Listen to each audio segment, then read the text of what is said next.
महाराज की जय हो। कहो सेनापति। महाराज, सेना पूरी तरह तैयार खड़ी है। लगता है मामा श्री अर्जुन अपने पुत्र अभिमन्यु का शोक अपने मन से भुला नहीं पाए हैं। वो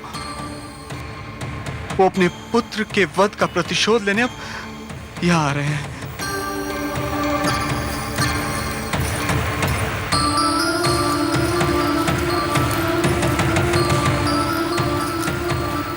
महाराज की जय हो। ये चित्रसेन है। महाराज, यही युद्ध में आपके सारथी होंगे। विचित्र संयोग है ये भी महाराज। महाराज के युद्ध में मुझे आपके पिताश्री महाराज जयद्रथ की सेवा का सौभाग्य प्राप्त था और आज आपकी सेवा का अवसर मिल रहा है। महाभारत के युद्ध में पिताश्री के सारथी तुम ही थे? जी महाराज, वो सौभाग्य मुझे ही प्राप्त था। तब तो तुमने सारा युद्ध अपनी आंखों से देखा होगा। यदि उसे सौभाग्य कहा जा सकता है तो वो सौभाग्य मुझे ही प्राप्त है महाराज। राजकुमार अभिमन्यु का वध भी देखा होगा। जी हाँ, उसे मैंने अपनी आंखों से देखा था महाराज।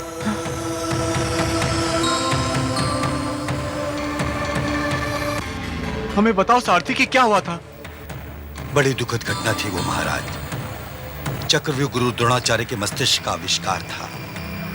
कहते हैं कुमार अभिमन्यु ने उसे तोड़ने का गुर अपनी माता के गर्भ में ही सुन लिया था, किंतु उससे निकलने का गुर बताया जा रहा था।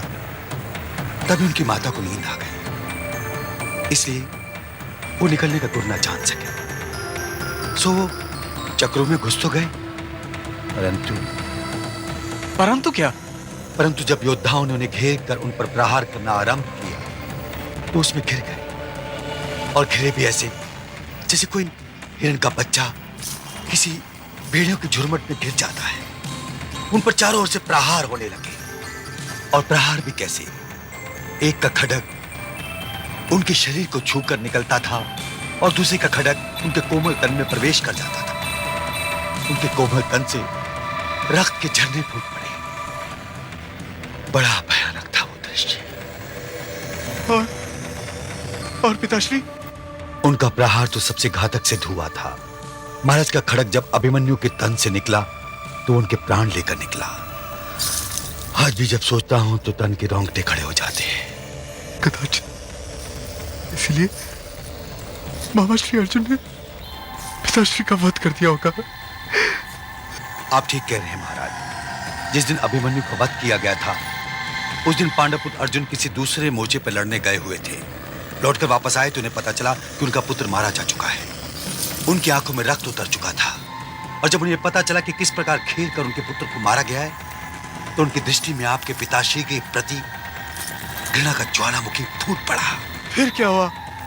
उन्होंने सौगंध ली कि सूर्यास्त होने से पहले यदि उन्होंने महाराज का वध नहीं किया तो स्वयं को चिता में झोंक देंगे।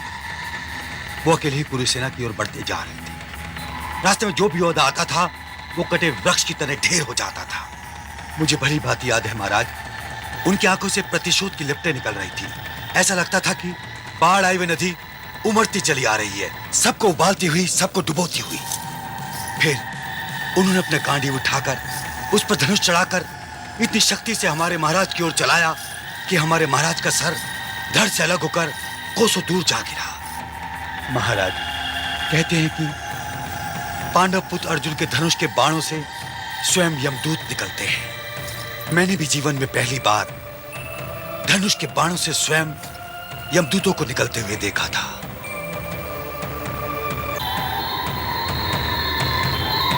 महाराज, महाराज, क्या हुआ आपको? चित्रसेन, जल्दी जाओ, राजवैद्य को बुलाओ। महाराज मूर्छित हो गए हैं।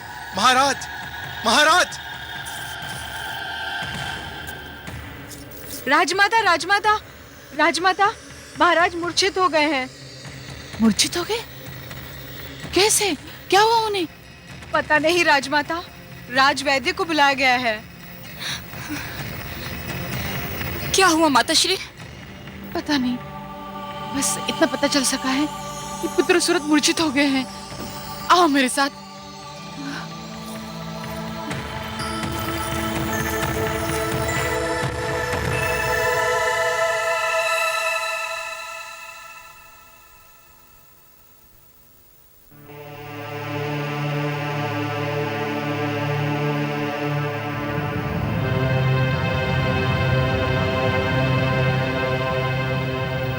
ये सब कैसे हो गया? लगता है महाराज भयभीत होकर मूर्छित हो गए हैं। भयभीत होकर क्यों? ऐसा हुआ कि मैं इन्हें अभिमन्यु वध की घटना सुना रहा था। जैसे ही मैंने इन्हें यह बताया कि किस प्रकार अर्जुन ने इनके पिताश्री जयद्रथ का वध किया है, ये छाती पकड़कर बैठ गए।